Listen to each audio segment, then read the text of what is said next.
Hello, everyone, and welcome to today's webinar, Intelligent Motion Systems Based on Fast Optimization Algorithms and Hexapod 6-Axis Mechanisms, presented by PI, Physik Instrumente, and hosted by Photonics Media. My name is Sarah Weiler, and I'm the Photonics Media Webinar Coordinator. I'd like to introduce today's presenters, Dr. Christian Rudolph, Head of Hexapod Product Division at Physik Instrumente, and Dr. Michael Oldenburg, Field Application Engineer for Photonics at Physik Instrumente, Singapore. Rudolph and Oldenburg will be speaking today on how to address complex multi-axis precision positioning and motion applications. If you have any technical issues during the webinar, please log out and log back in to rejoin. A recording will be available on the Photonics Media website shortly after the presentation. Everybody who registered will receive a link to that. So if you have a colleague who couldn't come here today, please let them know that the recording will be online. We encourage you to ask questions throughout the presentation. Just type your question into the box on the side of your screen, and our presenters will respond to as many as possible at the close of the presentation. And with nothing further, I'd like to introduce our first speaker, Dr. Christian Rudolph. Welcome, Christian. Thank you, Sarah, for the introduction. Welcome, everybody, to this presentation. As Sarah mentioned, my name is Christian Rudolph. I'm head of the product division here at PI Karlsruhe Physik Instrumente headquarters, and dealing basically with all kinds of parallel kinematics, focusing on hexapods. And I will start with my presentation talking about the basics regarding the hexapods, and Michael will go on here focusing on a few applications where hexapods are used for. For the reason that I have some videos in my presentation, I will switch off my camera. I'm sorry for that, you cannot see me for the next minutes, but I'm back on for the questions and answers later on. Okay, here we go. Part one of this talk will be about hexapod mechanisms. You see a picture from one of our mechanics with its control unit. And this will basically, the system I'm talking about the next few minutes regarding its components, its precision, its performance, its applications. But before we start with that, I'd like to have a short introduction regarding the PI. PI was founded 50 years ago, and the company focuses on a number of precision motion technologies. And these technologies include parallel kinematics, something I will talk over now in the next minutes, electromagnetic drives, air bearing systems, and also piezoelectric motors. And our customers include leading suppliers of semiconductors, medical technology, consumer electronics, aerospace technology, optics and photonics products. So you see it's a huge variety and diversity of fields where we serve with our products. And of course, this also includes all major scientific research labs around the world. So now let's get started. What is a hexapod? A hexapod basically is a platform mounted on 6 independent struts, as you see a figure here. The name coming from the Greek hexa and pod, meaning six legs, basically. And the system is used for realizing motions in 6 degrees of freedom in 3 linear axes and 3 rotational axes to position and orient an object in space. We have quite a huge variety of hexapods in our product portfolio, so I want to show you a few pictures here just to get an impression about the different sizes and the different versions we have here, and to get an idea where we deal with is we see this figure here. You see we deal with load capacities for payloads of several grams up to several thousands of kilograms, all in the range of the precision, or in some versions also in the single-digit nanometer range precision here. So we can offer products here, or hexapods are used for lots of different applications. depending on the necessity of precision and speed and load, you can design a system fitting all necessary requirements. And that basically leads to a lot of customized versions. In our company, we realized for outdoors applications, I will have a look later on for that, for medical treatment, for usage in semiconductor testing and manufacturing, for camera imaging stabilization, and so on. So a huge variety needs a huge diversity also of system designs, basically. So why do we have so many versions of that? And the idea is to have a look at what are the main advantages of a hexapod in comparison to a stacked system as we see it here in comparison. Unfortunately, I have to get out of my presentation sorted to show you a small video here.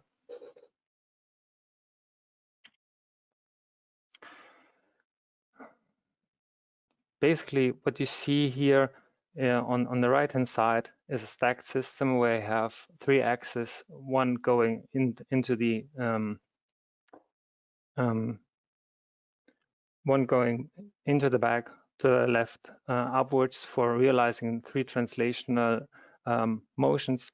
And on top of that, we have a stacked system where we have rotary motions as well. So we have 6 axes stacked on top of each other, when versus we have a parallel kinematics where we have 6 axes working in parallel, acting on one platform, realizing the same kind of motion.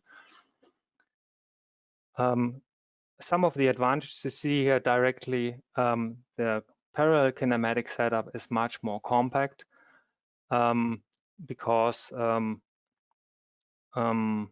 of the combination of these axes side of each other. We have the advantage that we have here no moving cables because all cables are solely connected to the drives, whereas here you have one cable for each of the axes on top of each other. So you have some kind of moving cables influencing the performance of the system. Considering the situation of the payload, then if you place a load here, then payload is distributed on each of the drives here, whereas here the lowest axis here has to hold and move both the payload itself as well as all the stacked axes on top of this first axis. So, and that directly influences the speed of the system, the dynamics of the system, and of course also regarding stiffness and performance issues, also the stiffness of the system itself. So next advantage is that basically you have the option to define an arbitrary center of rotation where you focus the application. So basically you can rotate with respect to, for example, this point on top of the platform. So it's basically rotating about this point, doing motions like this, or you can set this point in space somewhere else, for example, about here. So, and then you have some kind of motion on such a ring here. And that allows to do any kind of positioning with respect to your point of interest, allowing some special applications, for example, positioning of mirrors with a defined focal point to get very much easier commanding. And this is intrinsic in the parallel kinematic setup, whereas you have to do a little bit more mathematics for serial kinematics if you do it from that way. So that allows us to focus on some special applications like this one here. If you think of, for example, some kind of alignment of optical fibers, where you have light coming in through one of these fibers here, and you want to couple this light into a second fiber here, then you can put your center of rotation in the center of this fiber and do the alignment with respect to the center easily. And that's much easier to adapt a hexapod to this application in comparison to a serial setup. So that's why we focus so much on this arbitrary center of rotation when we deal with parallel kinematics. So how do we design such a system? In the first way, we have to distinguish between two concepts. The first one is basically the well-known Stewart Gulf platform, where you have two platforms basically which are connected by 6 drives here, which are capable of changing the length and such, moving the platform in space. Whereas the second drive concept we see here on the right side is that you have a fixed length in the struts and move the drives up and down and such, realizing a motion 6 axis of this platform. Both systems have their advantages. If you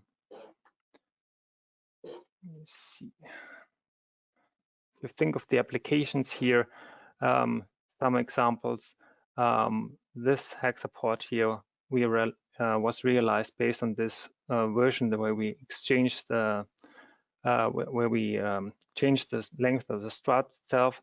The same applies here, or in a different kind of kinematic setup here, whereas here we have 3 examples of the system of the second kind, where we have a leg of a constant length, and we solely move the base point of this strut here, shown by a linear guiding, moving to the left and right and such, influencing the position of this point and such as also the platform. When you have chosen the design, then you basically have to think of the connecting elements. These are very crucial for the application and the precision and the dynamics, the stiffness of the system. The interconnecting elements between a leg and the platform, the moving platform, and the fixed platform or the drive, which is seen here in these figures on the bottom and on top.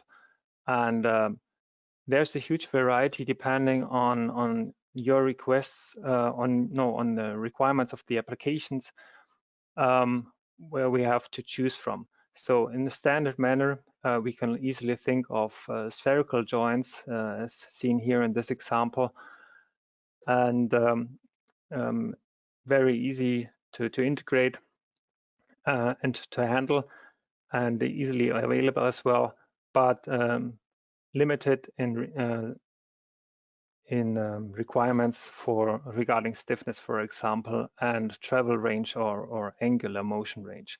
So for that, we can think of different design concept. You think here we have 2 degrees of freedom realized in this joint here, where we have 2 rotating axes in sequence to each other, or in the lower figure you see here 2 axes here which rotate in the same plane, crossing each other in the section point here. And you see the difference. This one here builds wider in size, this one here builds higher in size, but both of them have their advantages for the applications and are used in realizing such a system. And these are basically using rolling elements, for example, ball bearings or roller bearings inside. If you think of other applications in critical environment like ultra high vacuum, for example, or dealing with very rough environments or very high duty cycles, you can think also of realizing such a joint element using flexures here, an enlargement of figure with a very small wire element here, which is allowing a bending motion along this axis and along the other axis, or in combination of cantilever beams, for example, thin metal sheets as a flexural joint for realizing that kind of transfer. Then, having thought of the structure and the joints, then having a look at what is the drive concept basically look like. And this is a very standardized version how you can realize motion within a drive element, changing the length of the strut. I mentioned here the joints we have on the lower and the upper end, and in between we have a drive unit simply consisting of some kind of motor in combination maybe with a gear or without a gear, driving some kind of screw, which is having a screw nut which is moving up and down on the screw because of this locking element of the joints, and thus you can realize a change of the length of the strut, either contracting or extending, and you control this dimension using an encoder which can be mounted on the motor, which can be mounted along the strut in different meso manners. So the basic drive concept here is very simple to micro positioning stage, to pusher, for example, in combination with two joints. And of course, you can think of different kinds of design concepts where you think of not going inline, having the motor and the encoder inline with the screw, but making it in a folded manner so that you put the motor on the side of the screw, such reducing the overall size of the system if you have to fit in a smaller height volume, for example. And you can also think of integrating the system, for example, allowing the screw moving through a hollow shaft motor to make it even more compact. Now, having thought of the design structure, having thought of the joint elements and the drive concept, you have to also think of a little bit of mathematics. So if you want to move the platform from one position 0, your starting position, into a different position 1, having, for example, this point where the joint is connected with the platform, you have to do some mathematical calculations. For example, having a rotational sequence of about X and then about Y and then about Z, you will get the transformation matrix shown here simply by calculating these symbol matrices with each other, realizing such a more complex version. And from there on, you get, for any kind of arbitrary motion, your transition matrix here, and allowing you to calculate basically how much do you have to change the drive or the position of the base point. And this leads to different kind of complex structures. In case of spherical joints, it's very easy vectorial equation here, resulting in the length of a vector, for example.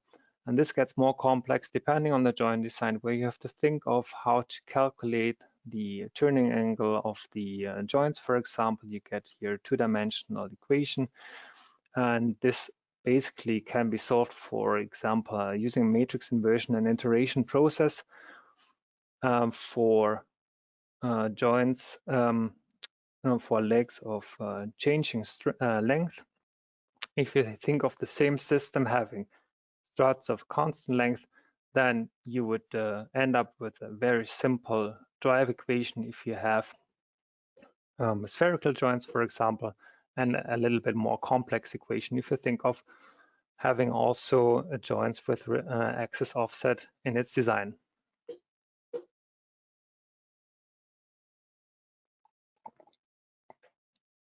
From there on, you can do much more analysis, for example, suiting your structure with respect to the available installation space, doing some calculation. Do you have enough stroke? Do you have enough power in the system? Are the drives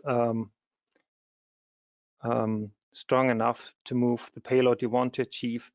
And also from there on, having a look at collisions. For example, if you think of mounting some kind of cryogenic chamber here, you want to move with respect to some kind of surrounding, then we have the option also to use that kind of kinematic equations, setting up simulations where you deal with distance calculations between two objects using game dynamics, for example, to evaluate the collision distance and prevent the system for crashing into other components in the setup. What is important here is you have, due to the parallel kinematic setup, you have workspace interdependencies. In general, you have some kind of workspace where when you keep the platform here in horizontal manner, then you can reach any arbitrary position within this cushion-shaped space. And this space here changes its size and shape when you tilt the platform, for example, such that if you want to combine a position and an orientation, then you have to think of that the axes are interdependent, because if you want to move in one direction to the full range, then at least one of the struts is at its maximum elongation and cannot move any further to do an additional motion. So you have also to consider the interdependencies when you design a system suiting your application.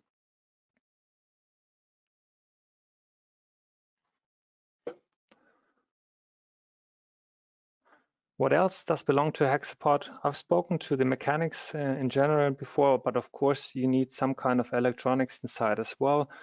Electronics for driving the motors, for reading the sensors, for surveying the system regarding allowed distances, that you do not run into any kind of limit extending your the allowed space. So you need some kind of electronics inside, and of course any kind of electronics doing the mathematical calculation and driving the system, calculating trajectories, calculating paths, such that you get a very smooth motion in three-dimensional space. And of course, for a good usage of the system, you also need some kind of additional software to connect your system with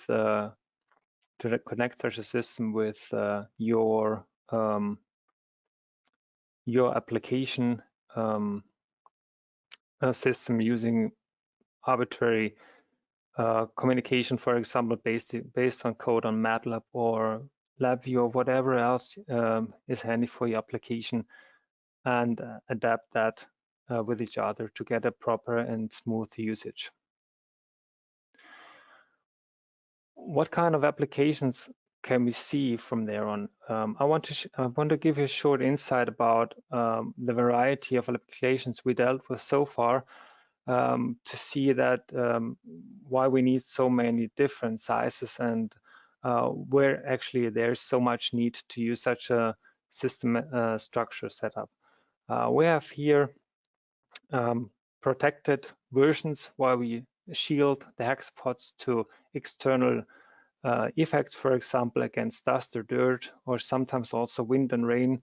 In that case, it was against printing colors or against humidity, suiting the application necessary to have a 6-axis positioning motion. And especially the astronomy is very interesting if you think of this hexapod shown here. It is located in the Atacama Desert in Chile, in the ALMA telescope array, where we have seen here in the setup here, the hexapod is located for moving the secondary mirror in the setup.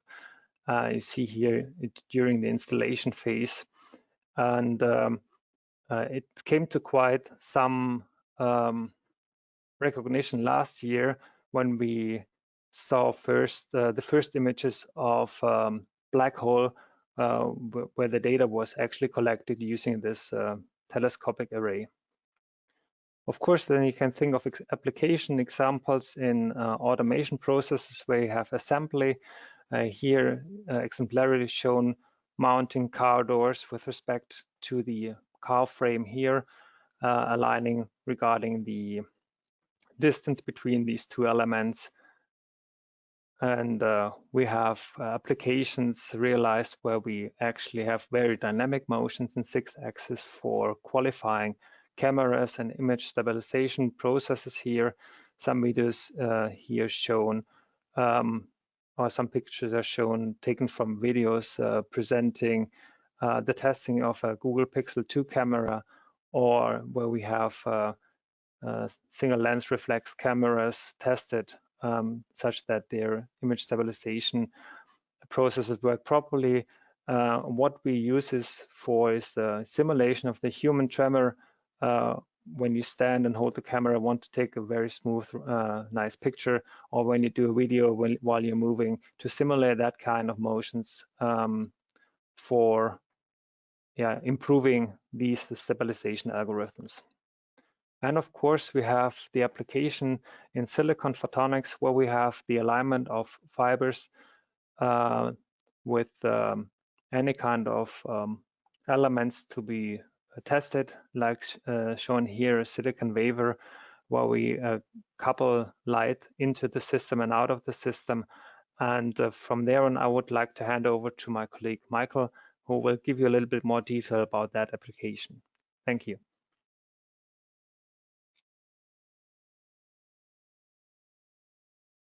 Yes.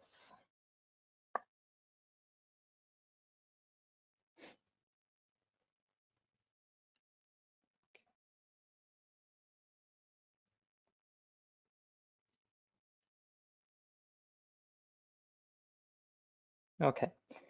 Thank you, Christian, for taking over part 1 of this webinar. My name is Michael Oldenburg, and today I want to present to you the alignment algorithm, mainly, which is moving our positioning systems. So we will, of course, talk also about hexapods, but I also included other positioning systems because I thought this is also important to talk about. Before I start, I just want to give a very short introduction of myself. I studied physics at the Karlsruhe Institute of Technology in Germany and graduated there, and also obtained my PhD in one field of optics and photonics. I started my career at PI as a technical sales engineer, and after 2 years, I decided to move to PI Singapore to increase the competency, to increase our technological competency there. Yes, well, and today I will talk essentially about 4 types of applications that can be solved with our alignment algorithm and certain PI positioning systems. So let's start. The first thing I want to talk about is essentially the probing of photonic integrated circuits. Because information transmission lines based on optical fibers replace normal cables on all dimensions. So we do not have only optical fibers between continents. We now have even optical fibers in our electronics. And these need to be tested. And our alignment algorithm is capable of doing so. The second application I will talk today about is lens alignment. And the growing pixel densities and ever-shrinking emitter size set very high specifications on lens alignment. And usually, the alignment time forces to sacrifice for either quantity or quality. So I'm sure that our alignment algorithm can help you to maintain both quantity and quality. The third very interesting application is mainly concerned about challenging in aligning free space optics, because worldwide data transmission and communication soon will be based on laser communication in space and on Earth. And to have a reliable communication, one needs wire-free mechanics to pave the new era of communication. And very much connected to this application, I'm going to talk about the last one, which is essentially encrypting the laser signal. And so future secure communication will rely on single photon emitters of sizes smaller than 50 nanometers, which also sets like a very high demand on the positioning precision. And research and development of the smallest clock will rely on this mechanics. And for the mass production of these kind of emitters, our alignment algorithm will definitely play an important role. So before we go into a deeper level of each of these applications, which is essentially the probing of photonic ICs, lens alignment, laser communication, and quantum encryption, I will first talk a little bit about our alignment algorithm. So I will explain the concept. So here in the left corner, you can see a hexapod, which is essentially holding a fiber, and light is coming through. and you want that hexapod positions that fiber such that it also goes through the second fiber. And on the right, I'm showing a diagram with an y-axis, which is essentially the feedback signal, which can be, in that case, it's the light intensity, obviously. And the x-axis is, I phrased it to be scan range, which is kind of a combination of several degrees of freedom. And what our FMPA, so our alignment algorithm, does, it can perform an area scan, which is finding the rough position of a maximum of the feedback signal, or the so-called first light. And after you gain some insight of your system, what you can perform next is a gradient search, which is a hill climbing to the accurate intensity peak position. And something which is very interesting is also that it can track that peak position, even though you're moving other axes. Well, talking about the feedback signal, the easy part of doing so is essentially to apply mechanics and a controller with the alignment algorithm capabilities. So you just can buy them. The more difficult part, though, is actually to translate the performance of your optical system into a single analog signal. So in the case of a photonic probing, you will need to translate your light intensity and feedback it to the controller so that the controller can essentially tell the positioning system in which direction it has to move. In the case of lens alignment, this is sharpness or, for example, beam shape. In the case of the laser communication, it is obviously connectivity. And in the case of the quantum encryption, it is the photon count, which is just another unit for light intensity. Let's start with probing of photonic ICs. What is a photonic integrated circuit? A photonic integrated circuit is a device that combines multiple photonic functions and as such is characterized by light. You can also exchange certain words of this sentence. So you exchange PIC by IC, photonic by electronic, and light by current. And then you essentially have a definition of an electronic IC. So PIC is just an electronic IC, but for light. And this schematic will help us to understand how we can probe it.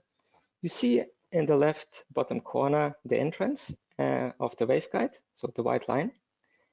And in the upper right corner, the output. And for probing this PIC, you first need a light source, and we're going to use a laser diode.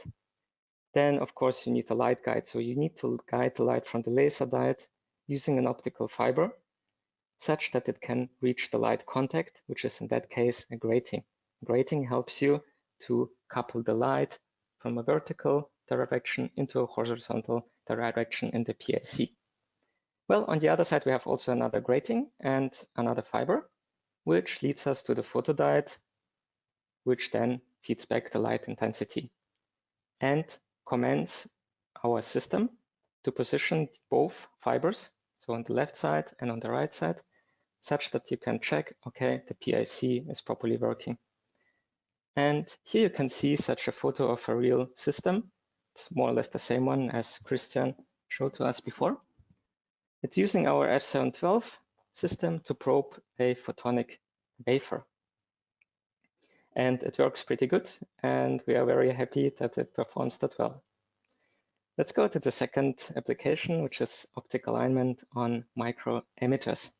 What is a microemitter? A microemitter is, for example, a vertical cavity surface emitting laser. It's just a very special type of laser diode, and the very hyped micro LEDs, for example. And while the VCSEL can use a diffractive optic element to create such a point cloud that is shining then on someone's face, and then can essentially detect the person's face, and it looks like this. So you see in the bottom right corner, you see such a VCSEL. It has a size which is like definitely smaller than 100 micrometers, and to align an optics on the top of it needs precise mechanics. In the case of micro LEDs, which can then, for example, can be used in the headlights of cars with a combination of micro lens arrays. Here in that picture, you see a car which is projecting FMPA on the street. This is not very useful, I know, but you understand the idea. So you can think of headlights that then can project direction arrows, or for example, if you drive through the village during the night or the city, you do not want that your headlights is shining onto the houses of the other people.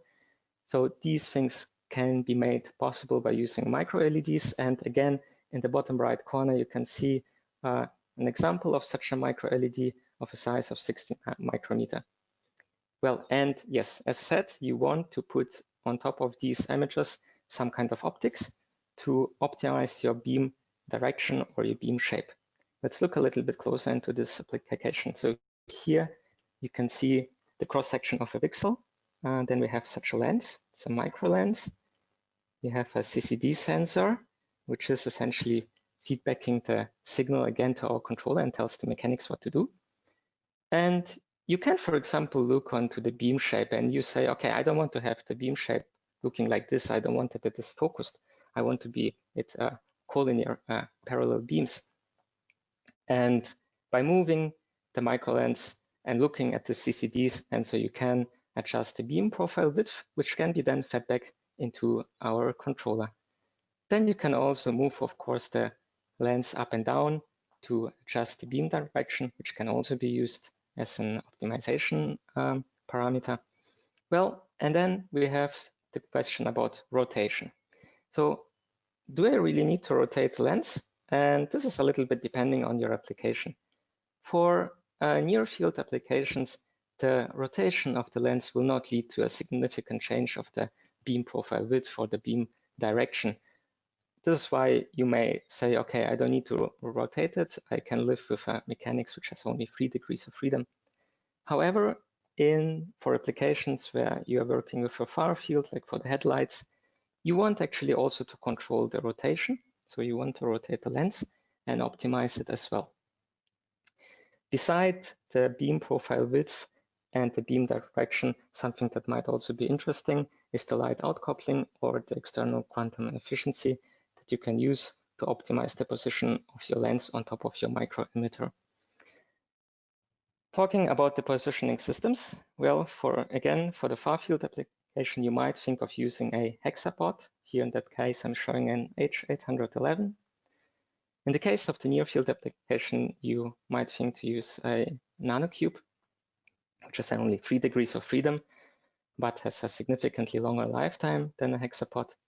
And something that is upcoming in 2021 is a combination of both worlds, so 6 degrees of freedom from our hexapod and the very long lifetime of our Pearson nanocube, the 6 degrees of freedom nanocube, coming in 2021. Let's go to the third application, steering lasers for communication.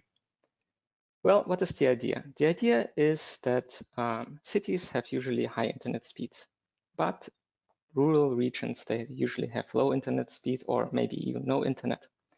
And you can think of putting an optical fiber from the city to the rural region, but everyone knows that they're quite expensive and no one is actually going to do this. So what is the solution? The solution might be that you put 2 towers in the city one and in the rural region one, and then they communicate via a laser. And the laser is then communicated with a satellite and the satellite network. Well, the question is, okay, what is the problem? The problem is essentially that if you have the laser in the city, there are vibrations, there's a wind, there are a lot of disturbances, and you want to compensate these disturbances. And thinking back again, when I explained the alignment algorithm, there was the gradient search. The gradient search is capable of tracking your signal, which means as soon as you align your laser, you are capable of compensating these kinds of disturbances. Well, for the alignment, you are going to use the transmission rate or the connectivity. And what you can use are our tip tilt mirrors, which are guiding the light from one tower to the other one. That part is actually kind of understandable. And yeah, I would not say easy, but it can be worked out. And I can imagine how this will work. But the challenge is actually how to get the feedback signal back to the controller. And this is a little bit more interesting. Why? because in the other two applications which I was talking about, so the photonic integrated circuit probing and the lens alignment, actually everything is kind of local. So it's everything in your factory or production plant or in your laboratory. But in the case of laser communication, the things are really far apart. So your controller can stand 100 kilometers away from everything else, from your positioning systems. And the main question is essentially, okay, what do you do to feed back the signal back to the controller? I do not know the answer to this question, to be honest. But I would be really happy if maybe I can get the feedback today or in the future about this. Well, talking about laser communication, some people will say, yeah, it's very nice and great, but how can you make sure that the laser communication is actually secure from stealing, like from hearing the data? And one idea is actually to use quantum emitters for secure data transmission. And you can see on the right, there is a big diamond. Why it's that diamond? Because diamonds are used mainly for for quantum emitters. How do they do it? So they take a carbon atom kind of out of the diamond and replace it with a nitrogen atom. And by doing so, you're creating one defect inside the diamond, which is capable of sending out single photons.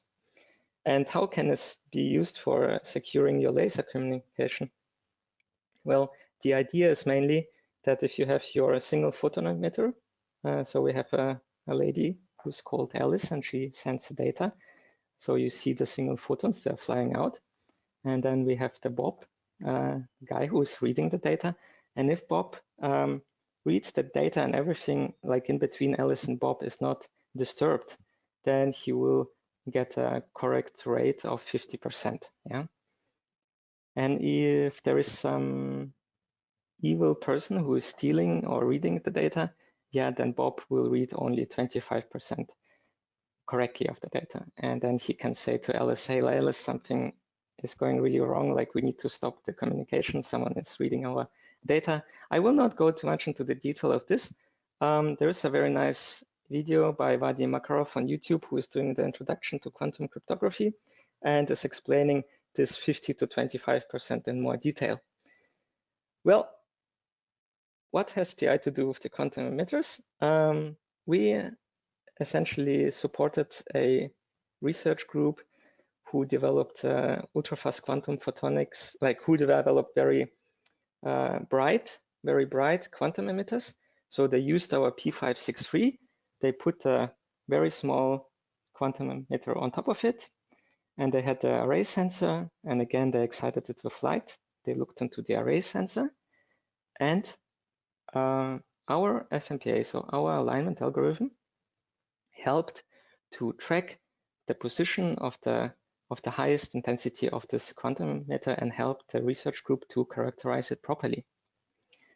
Well, yes, that was the fourth application, and I would like to give you a short summary and a very short outlook.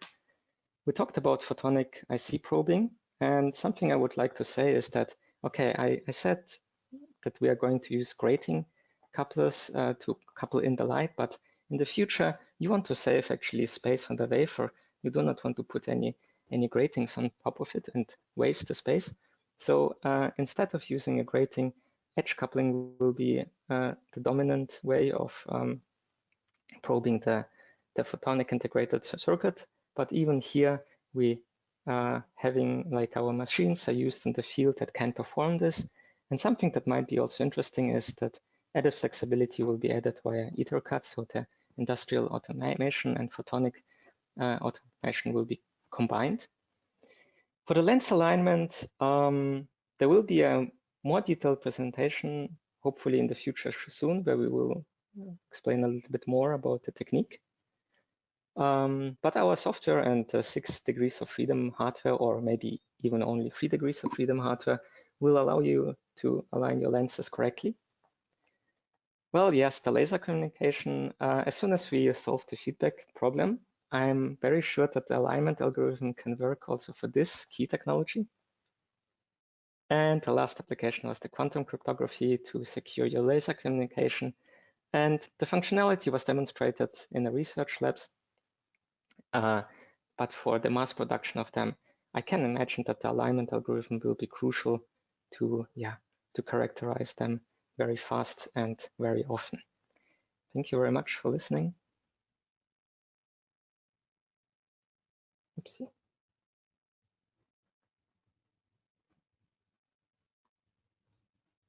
All right. Thank you very much, Michael and Christian. Attendees, we're now going to take some questions here. So if you have a question, feel free to enter it into the questions box on the side of your screen. So I'll start with my first question. This is for either of you, Michael and Christian.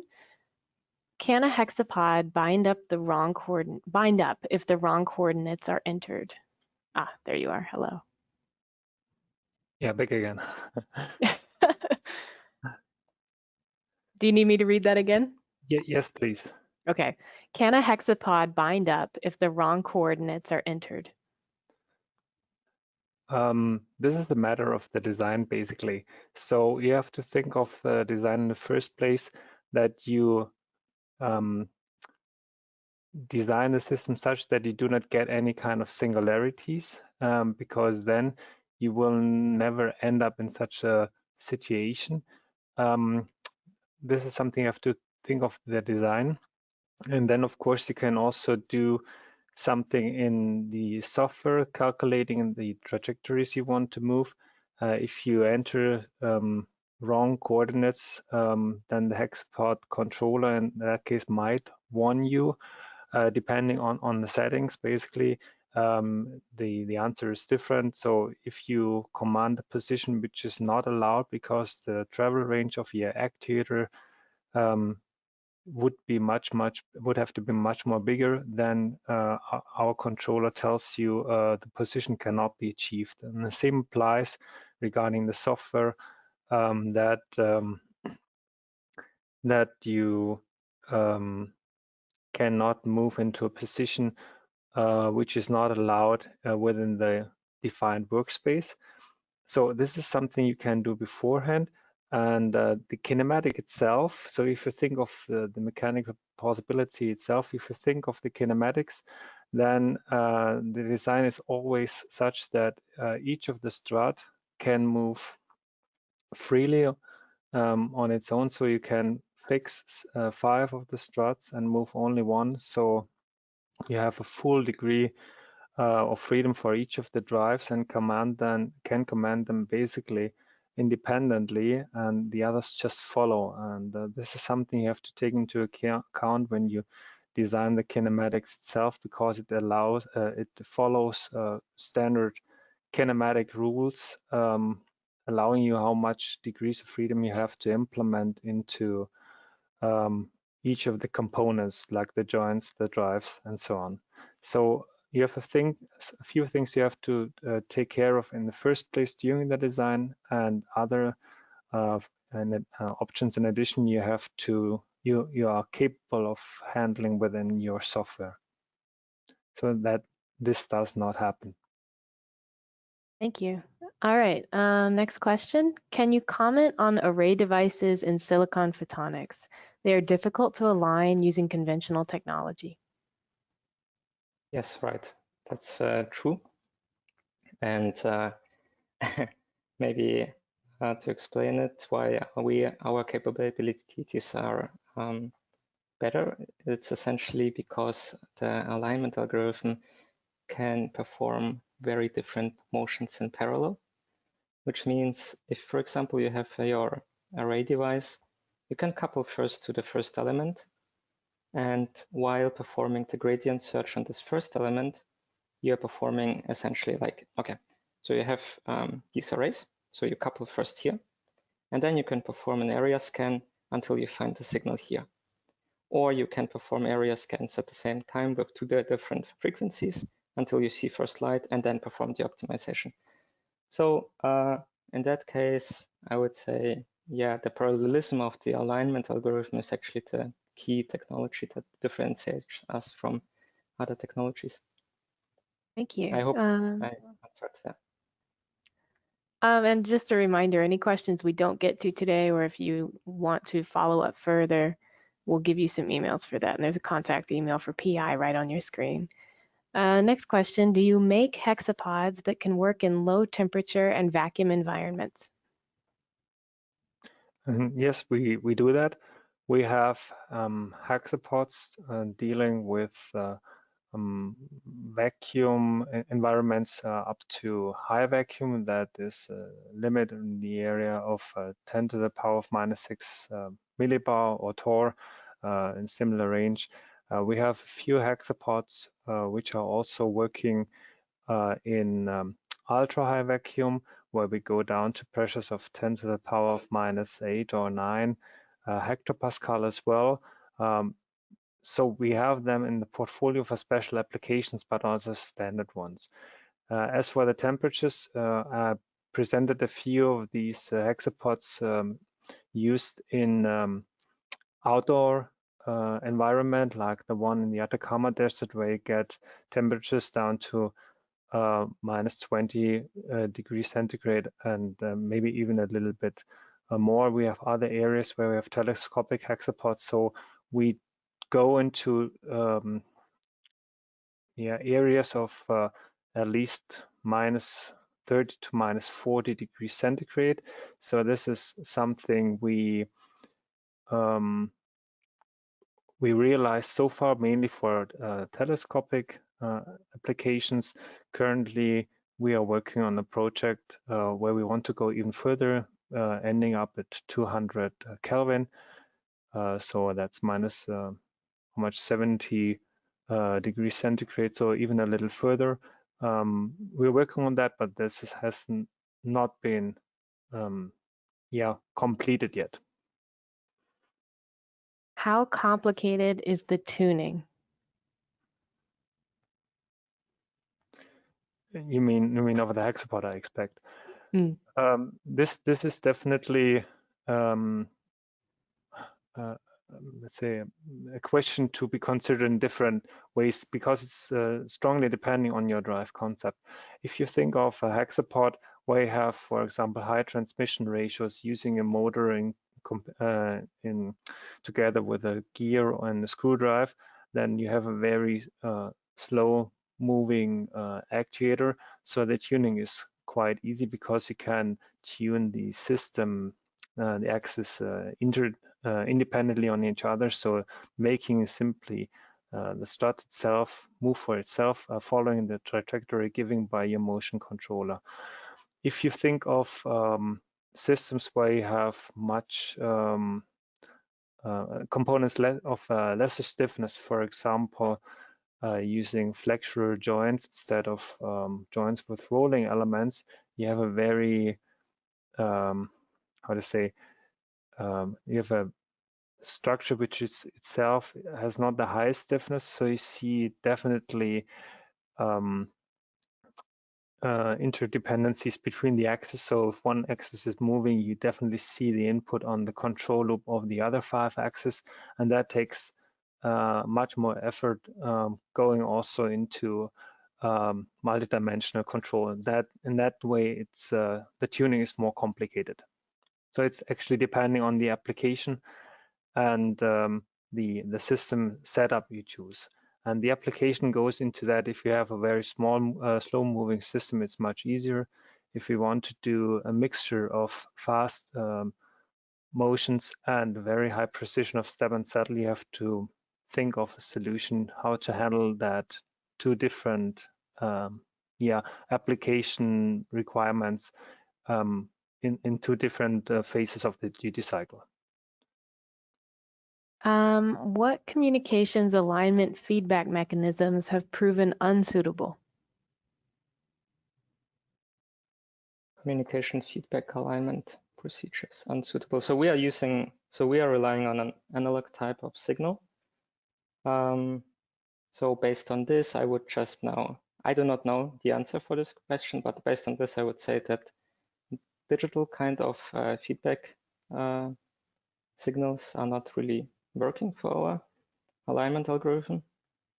I don't know, Christian, do you have maybe an idea? What did not really work? I would say any kind of analog signal you can convert into some kind of electrical value and electrical input can be used, and so it's just a matter of how good you can transfer your signal. In the case of light, it would be an appropriate a photometer, for example, and in case of sound, it might be something different, some kind of microphone, for example. So it's a matter of the quality, how you transfer that into an electrical signal, and it works well as long as if it's an analog one. I don't exactly about digital signals. Cannot comment on that, sorry. Probably what might not work very well is actually the like if you have a CCD sensor, it definitely works, but it is definitely slower than using just a photodiode. So it still works, but it's just a little bit slower. So I think that there are no limitations to this. How do I work with your alignment algorithms? Do I need to write a big program or a subroutine to implement them? Well, we have actually both. We have our PI micromove, where you can use the alignment routines as a standard function and type in the parameters that are relevant, or you can essentially use our LabVIEW libraries and implement them into your own software. So we are here very flexible. All right, I've got one more question here. How fast can the alignment algorithm lock on to a target? Fast compared to what? This is maybe a very important question. Well, to be honest, what we need to do is definitely in the future kind of a benchmark. But I want to do in Singapore, in our application lab, definitely. I want to compare the speed difference between performing an alignment algorithm, like using our alignment algorithm, which is moving several degrees of freedoms in parallel, and at the same task by using an alignment algorithm that is performing the motion of each of the degrees of freedom in serial.